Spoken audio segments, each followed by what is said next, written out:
final season of Game of Thrones. Please clear the set. You can actually use a whole episode just in anticipation. She's a sassy lady. Brienne and Tusk!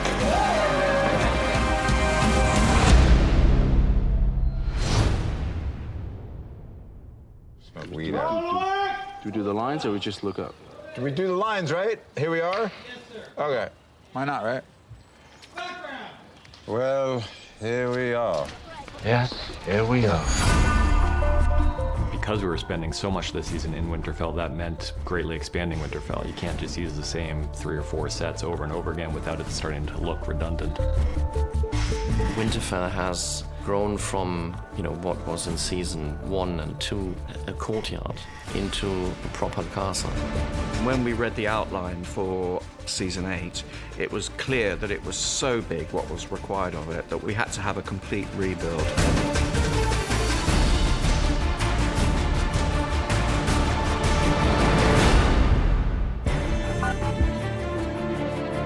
What was added for this season was the North Gate and the battlements and the North Courtyard because of the attack was going to come from the north.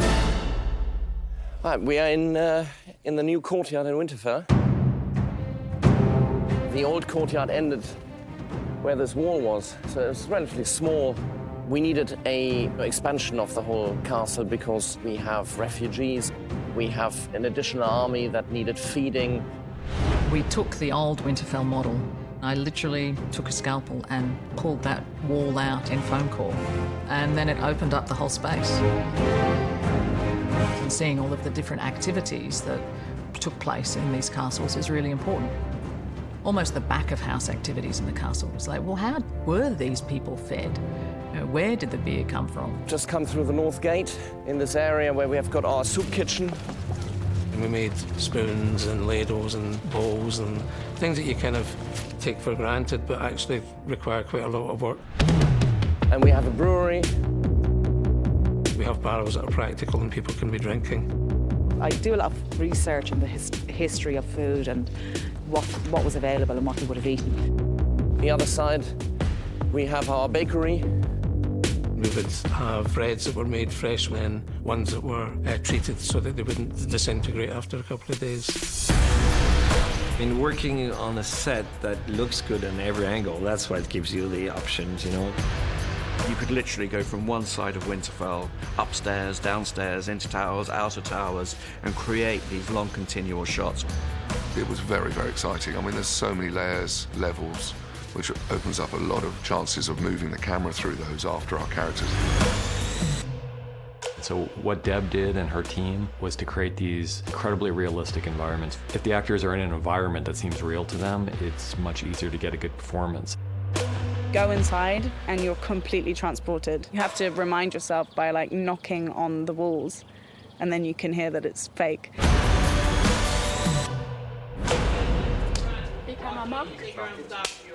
C marker. And action. Turn. Go. When I had talked to the actors concerning position and where they all sit, episode 1 of the season, I made sure that Jon sat in the front and middle. He was, in a sense, rallying the troops that we have to get behind Dany Targaryen. When Jaime comes to Winterfell, she definitely took the role and took the queen's position. When I was a child, my brother would tell me a bedtime story about the man who murdered our father. It's an absolute trial, but it's fueled by this fact that no one wants her there. It's fueled by her needing to say, this is me in the boardroom, this is me at work, and I'm gonna show you how I work. I promise to fight for the living. I intend to keep that promise.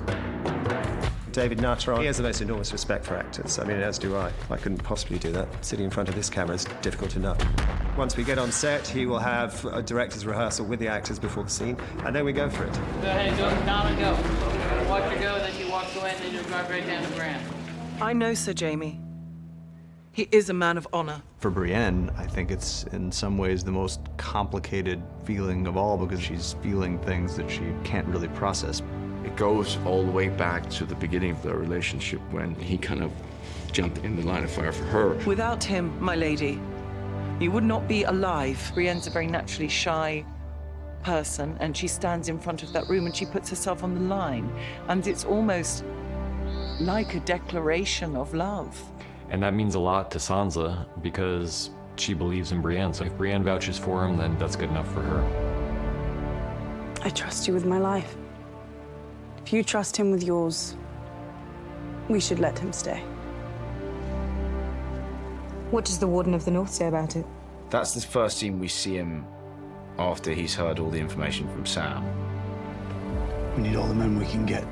And so I think even the fact that Jaime Lannister's here, he's sort of just not really in the room. The moment that Jon found out that he started to cool off with her, that was really the kind of thing in which he was avoiding her.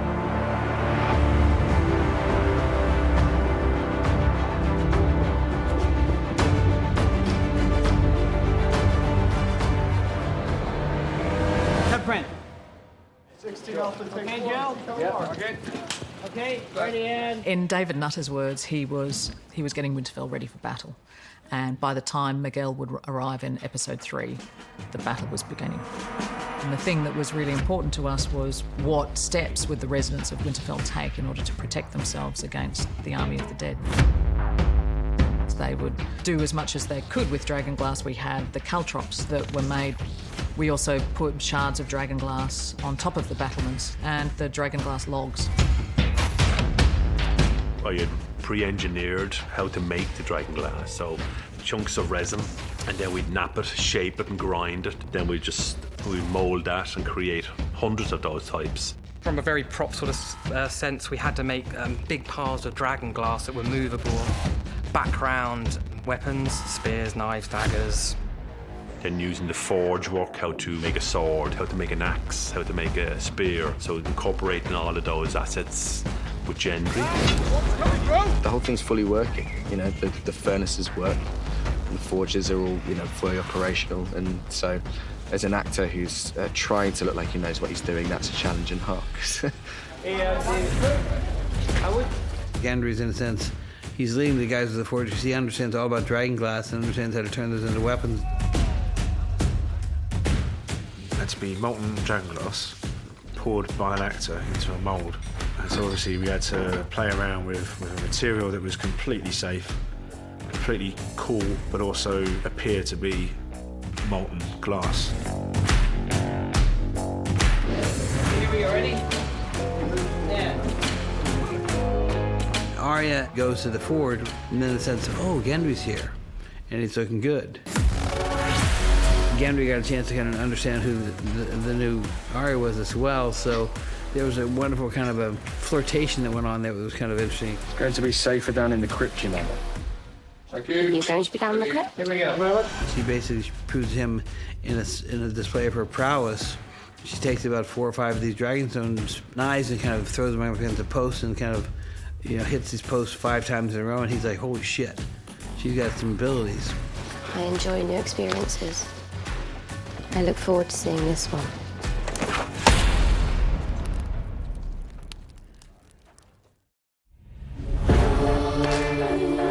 The library in Winterfell was something that I was very excited about designing, and it is a beautiful space. We wanted to make it look slightly different from all the libraries that we've done before. You know, they're not great readers in Winterfell. We added little details, like, you know, these dire wolf heads. The wolf heads in the Winterfell library were just a bonus, really. We built these beautiful hammer beams, and it was Halka's idea to put the wolf heads on the end of those hammer beams. So Darren, our sculptor, sculpted those little wolf heads. We took the sigil and just tried to develop it into a 3D world. And then we made a small model in clay to look like a carved wood, because it was going to go at the end of a piece of timber. If the audience picks up on them, that's fantastic. If they don't, then they enrich the set in another way. Ready? Yeah, sure.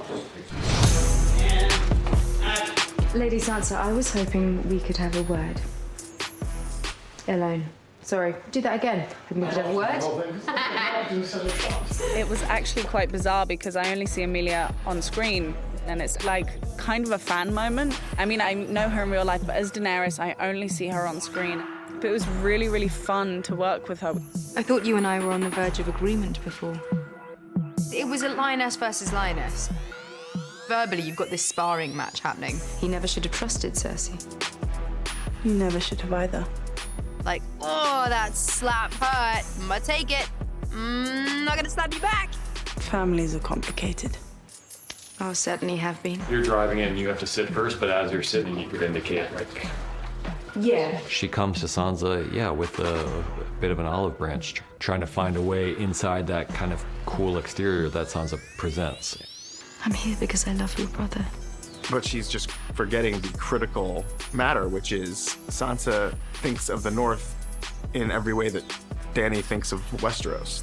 The North is hers, it's the Starks, it's theirs. It was taken from us, and we took it back. We said we never bow to anyone else again.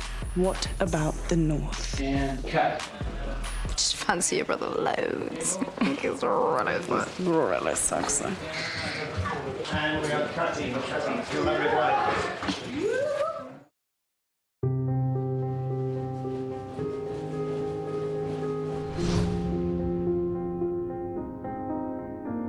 The way we had to light the night courtyard meant we had to dig trenches through a very thick World War II concrete lane for the megawatt power that we had to pipe in from the Jennies. So it was a bit more like preparing for Glastonbury than it was for preparing for a short stay location. Oh, for fuck's sake. May as well be at a bloody wedding. And we've cut, guys, we've cut. We had one night shooting. We had 3 principal cast up there, 3 cameras, background, our crew, and we had every kind of weather. We had clear skies, we had horizontal rain, horizontal sleet, big fluffy snowflakes, and so we had to cover ourselves in every kind of weather. It's very cool when you actually look at it and go, oh, that looks a lot better than we thought it would, considering it was pissing with rain, and you realise you got away with it. Where are you going? I'm not spending my final hours with you two miserable old shits. For us, what was interesting about this episode was always that it's our last night together. What people do when they know they have one night left on Earth tells you a lot about who people really are. I remember the first time we came here. You were a golden lion. I was a drunken whoremonger.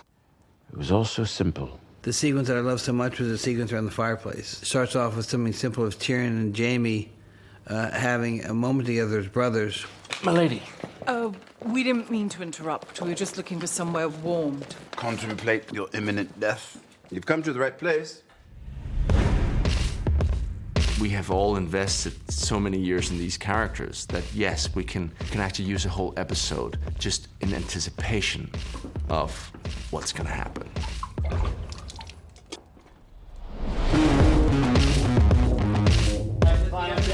And there was a good gang in the room. We've got Peter and Tanya, myself, Brianna, and that wonderful atmosphere that the guys have created. Figured I could wait to die freezing my balls off out there, or wait to die nice and warm in here. For Tormund, the best thing to do is to drink and to try to enjoy life. And of course, life is love, and love is Brienne. So he's just hanging around, trying to show her why he's the best guy ever. They call me Giantsbane. Want to know why? I've now watched it probably 300 times, but I still always laugh when Tormund starts telling his backstory. That's how I got so strong. Giant's milk.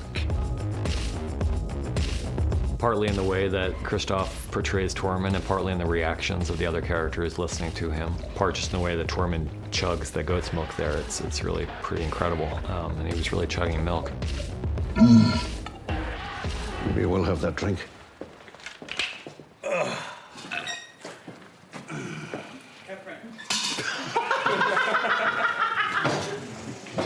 But it does not impress Brianna, I think.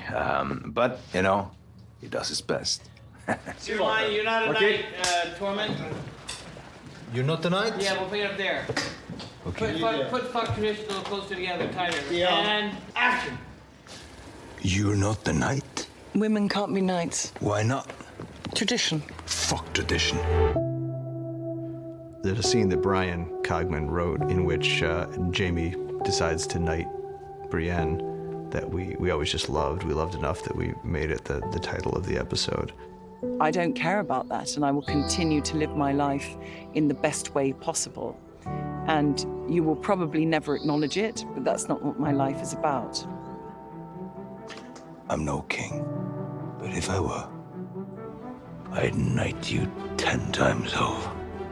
He may not have been meaning, I'll make your night 10 times over, but it was wonderful how he kind of said the line. You don't need a king. He goes, well, hang on a second, I can do this. Any knight can make another knight.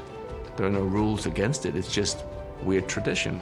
I'll prove it. It's a kind of validation, a general kind of validation she's wanted her whole life. Kneel. One of my favorite little moments there is the look that Pod gives her when she tries to pretend to everybody like she doesn't want to be a knight, when Pod knows that that's what she wants more than any single other thing in the world. She wants to be a knight or not? Kneel.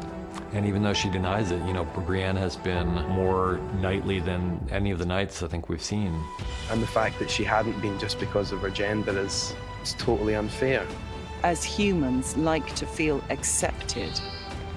And the idea of those sorts of stereotypes being pulled apart is incredibly important. In the name of the warrior, I charge you to be brave. We were on his coverage, he kind of zoned out for a moment. And what I mean by that is he was so into the character, he wasn't self-editing or he wasn't aware of what he did, and he goes, I hope that was good because I don't know what happened. Then is when I know an actor's got it. Arise, Brienne of Tarth, a knight of the Seven Kingdoms.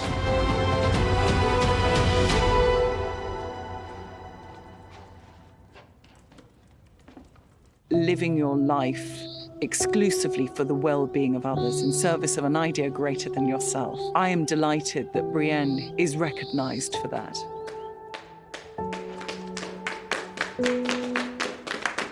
Sir Brienne of Tarth, Knight of the Seven Kingdoms. She deserved it. She really deserved it. A bit problem that it came from Jaime, though. But we'll see. How about a song? One of you must know one. I thought, could someone sing? Would Tormund sing? And then Dave Hill mentioned to me that Daniel Portman has a great voice. We haven't had an original in a while, so this felt like the place for it, and Daniel felt like the singer. Yeah, I was just I was drinking a lot of herbal teas and honey and things like that to make sure, because it's very high. I don't usually sing as high as that. The person we hadn't seen for a few beats was Pod, so on Tyrion's close-up, profile close-up, Pod enters frame as the camera kind of finds him, and he starts to sing. Okay. High in the halls of the kings who are gone, Jenny would dance with her ghost. What's cool is I wanted to shoot it, as a continuous shot. It was great because he kept in tune and rhythm for a long time. The ones she had lost and the ones she had found.